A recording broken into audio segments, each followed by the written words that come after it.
On the night of August 6th, Latoya Addison was driving back home after dropping off a family member. She says as she approached this intersection of Green and Young, her brakes went out.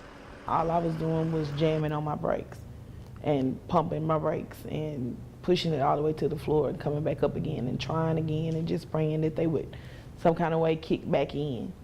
But her wish was not granted. The Longview Police investigation says as she approached this red light, she turned north onto Green, and instead of a 90-degree turn, the car made a C-shaped turn and headed for the front of the Inspiration House. I never wanted to harm them or anybody else. I didn't want to hurt anybody. That's why I was blowing my horn. According to the accident report, Addison's 1999 Chevy Tahoe hit this building and hit 2 pedestrians and 2 cars in the process.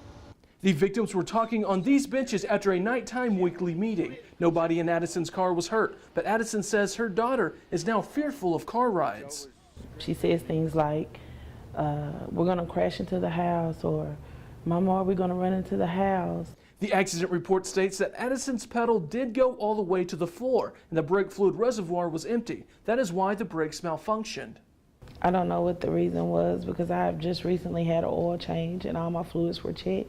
1999 Chevy Tahoes are not on the National Highway Traffic Safety Administration's recall list for brake malfunctions. No charges have been filed against Addison, and police say both patients were released from the hospital with non-life-threatening injuries. In Longview, Kevin Boyce, CBS 19 News. God.